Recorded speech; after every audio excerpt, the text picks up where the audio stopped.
আসসালামু আলাইকুম dear viewer, software YouTube চ্যানেলে পিএইচপি টিউটোরিয়ালে আপনাকে স্বাগতম। এই ভিডিওতে আমরা খুবই গুরুত্বপূর্ণ একটি বিষয় দেখব, সেটা হচ্ছে যে সেশন ভেরিয়েবল।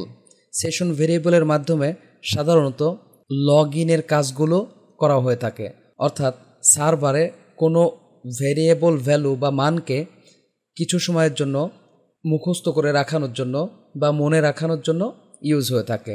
যেমন ধরুন, আমরা ফেসবুকে যখন লগ ইন করার পরে আমরা একাধিক পার্সনের প্রোফাইল একাধিক ট্যাবে ওপেন করে আমরা ইউজ করতে পারি। এখন কোনো কারণে যদি আমি লাস্ট ট্যাব থেকে লগ আউট হয়ে থাকি, তখন মাঝের যে কোনো ট্যাবে এসে যদি আমরা রিলোড দেই, তাহলে কিন্তু ফেসবুক আমাদেরকে আবার লগ ইন করতে বলবে। তো মূলত এইটা প্রথমবার যেটা হয়েছে যে লগ ইন করার পরে আমাদের সেশন ভেরিয়েবলটা অ্যাক্টিভ হয় এবং লগ আউট হলে সেশন ভেরিয়েবলকে ডিস্ট্রয় করে দেওয়া হয়। তো সেশন ভেরিয়েবল যতক্ষণ অ্যাক্টিভ থাকে ততক্ষণ পর্যন্ত আমরা ব্রাউজ করতে পারি। তো চলুন শুরু করা যাক, আমরা প্র্যাকটিক্যালি কাজটা দেখি। শুরুতেই আমি জাম্প কন্ট্রোল প্যানেল, এখানে অ্যাপাচি মাইস্কেল অন আছে কিনা তা দেখে নিলাম। আমরা জানি এক্সপ্লোরারে ক্লিক করে htdocs-এর এই যে এখানে পিএইচপি ফাইল ফোল্ডার রাখতে হয়। তো পিএইচপি টিউটোরিয়াল নামে আমার একটি ফোল্ডার তৈরি করা আছে, যা অলরেডি আমি সাবলাইম টেক্সটে লোড করে রেখেছি। তো এখানে শুরুতেই আমি একটি ফাইল তৈরি করি, নাম দিয়ে দিলাম session1.php। এখন সেশনের যে কোনো কাজ করতে হলে সবসময় মনে রাখতে হবে যে শুরুতেই সেশন স্টার্ট এই ফাংশনটি ডিক্লেয়ার করে নিতে হবে। তো মনে রাখার বিষয় হচ্ছে যে সেশন স্টার্ট ফাংশনটি সবসময় পেজের শুরুতেই রাখা উচিত বা রাখতে হবে। তো এর নিচে আমরা চাইলে অন্য যে কোনো HTML কোড বা যে কোনো কিছু করতে পারি, কিন্তু সেশনের উপরে আমরা কোনো কাজ করতে যাব না বা কোনো এন্টারও আমরা রাখবো না। সবসময় সেশনের নিচে আমরা কাজ করবো, আর সেশন স্টার্ট ফাংশনকে সবসময় আমরা পেজের একদম শুরুতে রাখার চেষ্টা করব বা রাখবো। তো আমি ধরে নিন যে এখানে একটি শিরোনাম দিয়ে রাখলাম, এখানে আমরা নাম দিলাম সেশন ভেরিয়েবল জেনারেটিং পেজ। ওকে, সেশন ভেরিয়েবল তৈরি করতে হলে আমাদের যেই কাজটি করতে হবে সেটা হচ্ছে শুরুতেই $সাইন নিতে হবে, তারপরে আন্ডারস্কোর, সেশন কথাটা সম্পূর্ণ ক্যাপিটাল লেটারে হবে, এরপরে আমরা থার্ড ব্র্যাকেট ইউজ করব, কারণ সেশন হচ্ছে অ্যাসোসিয়েটিভ অ্যারে টাইপ ভেরিয়েবল। ওকে, এর ভিতরে আমাদের মতো করে আমরা যে কোনো নাম দিতে পারবো। যেমন আমি এখানে ইউজার দিলাম, এরপর অ্যাসাইন দিয়ে এখানে আমরা যে কোনো ভ্যালু অ্যাসাইন করতে পারি। যেমন আমি লিখলাম যে কামাল হোসেন। ওকে, এভাবে আমরা একাধিক ভেরিয়েবল তৈরি করতে পারবো। আমি আরও একটি ভেরিয়েবল তৈরি করছি, নাম দিলাম সেশন। সাপোজ এখানে আমি লিখলাম এজ, যেমন আমি লিখলাম 25। আমি আরও একটি ভেরিয়েবল তৈরি করি, নাম দিলাম সেশন। জাস্ট এখানে ABC ইচ্ছা মতো নাম দিলাম। এখানে আমি লিখলাম যে আমাদের চ্যানেলের নামটি লিখি সফটওয়্যার। খেয়াল করুন, আমরা এখানে সেশনের জন্য 3টি ভেরিয়েবল তৈরি করছি। তো এই ভেরিয়েবলগুলো তখনই সার্ভারে স্টোর হবে বা আমাদের ব্রাউজারে এটা রিমেম্বার হয়ে যাবে যখন আমরা এই পেজটি রান করব। তো আমরা চলুন পেজটি রান করি। আমরা এখানে লিখলাম লোকাল হোস্ট, আর এখানে আমরা পিএইচপি টিউটোরিয়াল নাম দিলাম। ওকে, এই যে এটাতে ক্লিক করলাম, এখানে কিন্তু আমাদের কোনো কিছু ডিসপ্লে করে নেই, জাস্ট এইটুকু আমরা ইকো করছি, ডিসপ্লে করছি, এটা আমাদের দেখাচ্ছে। এখন এই জায়গায় যদি আমরা আরও একটি পেজ তৈরি করি, নাম দিলাম session2.php controls। ওকে, পিএইচপি। তো এখানে আমরা চাচ্ছি এই পেজটা যেহেতু আমরা রান করছি, এই পেজটা রান করার কারণে কি হয়েছে যে এখানে যেই 3টি ভেরিয়েবল ছিল এই সবগুলো ব্রাউজারে আমার সেট হয়ে গেছে। এটা মূলত এই সেশন ভেরিয়েবল মূলত সার্ভারে স্টোর হয়ে থাকে, কিন্তু সেট হয়ে থাকে ব্রাউজারে। এখন আমরা আরও একটি পেজ তৈরি করলাম, এখানে আমরা লিখলাম সাপোজ ইকো, আমরা এখানে বলি যে সেশন 2 পেজ, জাস্ট বোঝার স্বার্থে যে আমরা কখন কোন পেজে আসি। এখানে এসে আমরা লিখলাম ইকো সেশন, এখানে ইউজার বললাম। ওকে, ইকো বিআর, আমরা বললাম সেশন। সাপোজ এখানে এজ নিলাম। খেয়াল করুন, আমি এখানে 2টি সেশন ভেরিয়েবল ইউজ করছি। এই জায়গায় আরও একটি বোঝার বিষয়, ধরে নিন যে আমি এখানে আরও একটি সাধারণ ভেরিয়েবল, যেটাকে আমরা লোকাল ভেরিয়েবল বলছি, এটা তৈরি করে রাখি। যেমন আমি এখানে দিলাম 30। ওকে, এরপরে বি অ্যাসাইন আমি বললাম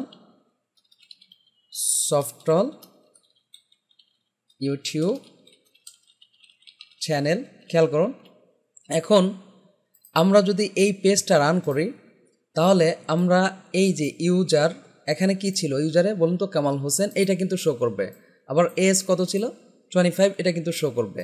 কিন্তু এখানে যদি আমরা লিখি ইকো বিআর, আমরা বললাম ইকো এ, প্রয়োজন আমি আরও একটি ভেরিয়েবল নিয়ে নেই, আমরা কি বলছি নিচে ইকো বি।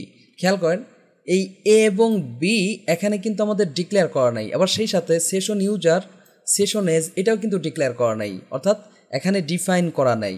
অথচ session user, session age, A B এটা ডিফাইন করা আছে এই পেজে।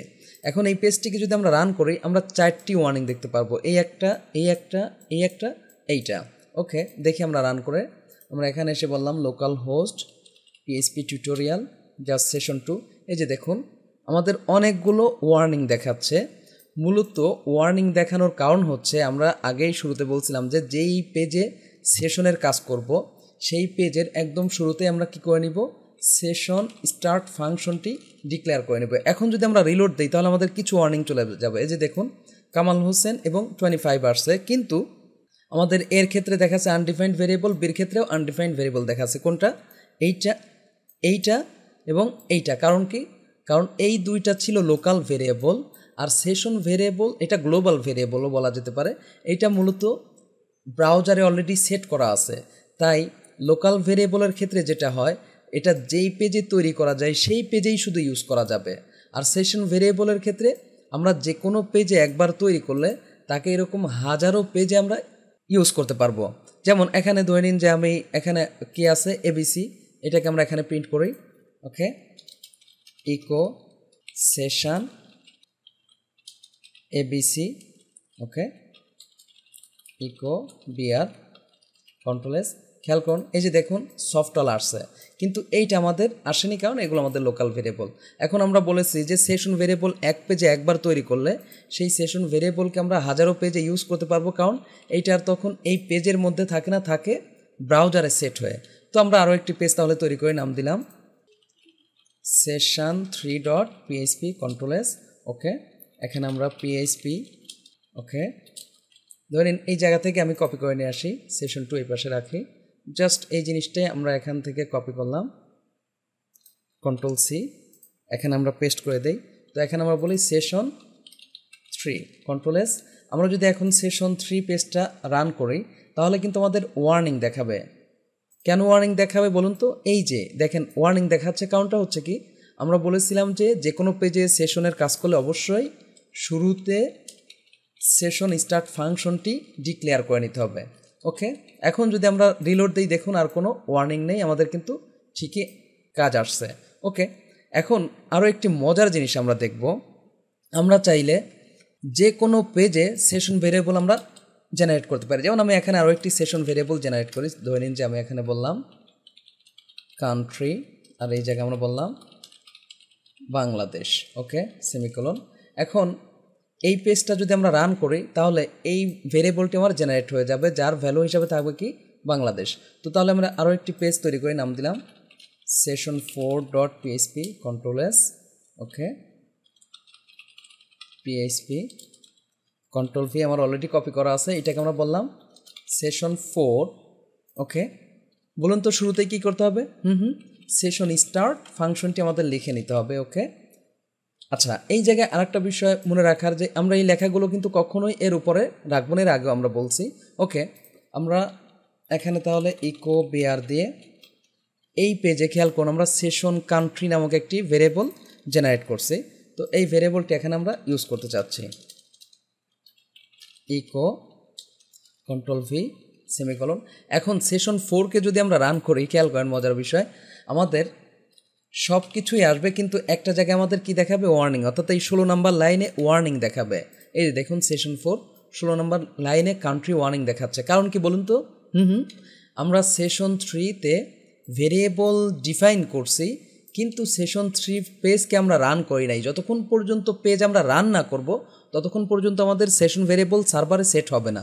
এখন যদি আমরা এটাকে রান করি, খেয়াল করুন এই জায়গায় এসে যদি এখন রিলোড দেই, এই যে দেখুন বাংলাদেশ কিন্তু আসছে।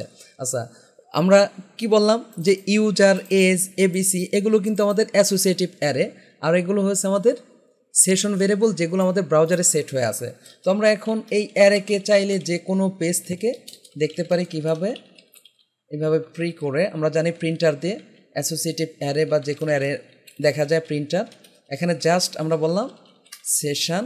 দেখুন আমরা যে পেজেই জেনারেট করি না কেন সেই পেজটা রান যদি করি তাহলে এই সেশন ভেরিয়েবল আমরা সব পেজ থেকে ইউজ করতে পারবো। এই যে দেখুন আমরা সেশন 3তে এটা ইউজ করছি, এটাকে কাট করে আমরা নিয়ে গেলাম কন্ট্রোল এস, সেশন 4-এ নিয়ে আসি, control V, control S, reload. এই যে দেখুন ইউজার, এজ, এবিসি, কান্ট্রি। মূলত সেশন ভেরিয়েবল সাধারণত ওই পেজে কোনো অ্যাক্টিভিটিস না থাকলে 20 মিনিটের জন্য এটা মনে রাখে, তবে এই টাইমটা ইচ্ছামতো বাড়ানো যায়। যাই হোক, এখন আমরা যে বিষয়টি দেখব, তো এই যে আমরা সেশন ভেরিয়েবল জেনারেট করলাম এইটাই মূলত লগ ইনের সময় আমাদের সেশন ভেরিয়েবল জেনারেট হয়ে থাকে। তাহলে সেশন ভেরিয়েবল মুছে দেওয়ার জন্য, সার্ভার থেকে মুছে দেওয়ার জন্য বা ব্রাউজার থেকে মুছে দেওয়ার জন্য আমাদের যেই কাজটি করতে হয় আমরা সাধারণত লগ আউট নামে চিনি, লগ আউট করে থাকি। মূলত সেশন ভেরিয়েবলকে ডিস্ট্রয় করে দেওয়া হয়। তো আমি একটি ফাইল তৈরি করে নিই, দেখে নিন যে এটার নাম আমি লগ আউট দিলাম, কন্ট্রোল এস, ওকে। তো আমার এখানে পিএইচপি জাস্ট বললাম সেশন। এই যে সেশন ডিস্ট্রয় ফাংশনটি সেশন ভেরিয়েবলকে ধ্বংস করার জন্য অর্থাৎ লগ আউট হওয়ার জন্য ইউজ হয়ে থাকে। ধরুন এখানে আমি একটু ইকো দিয়ে লিখেই রাখি যে h1 লগ আউট, আমরা বলি সেশন ডিস্ট্রয় পেজ, বুঝতে সুবিধা হবে। খেয়াল করুন সেশন ডিস্ট্রয় তো সেশনেরই কাজ, তাহলে আমাদের শুরুতেই কী করতে হবে, ডেফিনেটলি সেশন ফাংশনটি স্টার্ট করে নিতে হবে। ওকে, এই যে এখন কিন্তু আমাদের সেশন ডিস্ট্রয় কাজ করবে।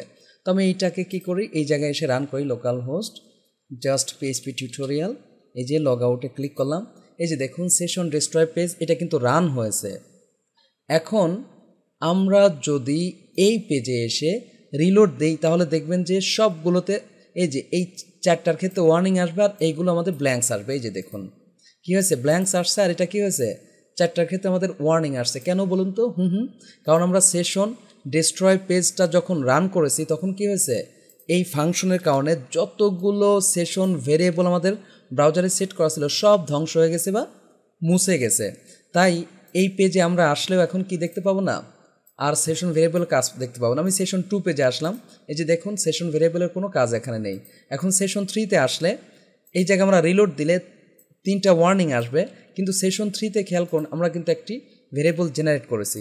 তো এখন যদি আমরা সেশন 4-এ এসে রিলোড দিই তাহলে বাংলাদেশ কিন্তু দেখতে পাবো। এই যে দেখুন বাংলাদেশ দেখা যাচ্ছে। তো আমি আরও একবার দেখাচ্ছি। এখন সেশন 1 পেজে যদি আমরা রিলোড দিই তাহলে কিন্তু সবগুলো পেজ আমরা দেখতে পাবো, সবগুলো ভেরিয়েবল আমরা দেখতে পারবো। এই যে দেখুন সব পেজে আমাদের ভ্যালুগুলো চলে আসবে। এই যে দেখুন কোনো প্রবলেম নেই। এখানে ওয়ার্নিং কেন, আমরা আগেই জানি যে এই যে এবিসি যে আমরা লোকাল ভেরিয়েবল এখানে ডিক্লেয়ার করছিলাম সেটা সেশন 2তে ইউজ করার কারণে এই ওয়ার্নিংটা দেখাচ্ছে। এখন আমি এটা উঠিয়ে দিচ্ছি, রিলোড। এই যে দেখুন, তো সেশন ভেরিয়েবল কিভাবে কাজ করে আশা করি বিষয়টি ক্লিয়ারলি বুঝতে পারছেন। সামনের ভিডিওতে আমরা কিভাবে ফর্ম ইউজ করে সেশন ভেরিয়েবলের মাধ্যমে লগ ইন লগ আউটের কাজ করা যায় বা বিভিন্ন পেজকে রেস্ট্রিকশন দেওয়া যায় সেই বিষয়টি দেখব। যদি ভিডিওটি ভালো লেগে থাকে প্লিজ লাইক করবেন এবং কমেন্ট করে আপনার অনুভূতি জানাবেন। আর যদি চ্যানেলটি সাবস্ক্রাইব করে না থাকেন প্লিজ সাবস্ক্রাইব করবেন। পরবর্তী ভিডিওতে দেখা হচ্ছে, সে পর্যন্ত ভালো থাকুন, আল্লাহ হাফেজ।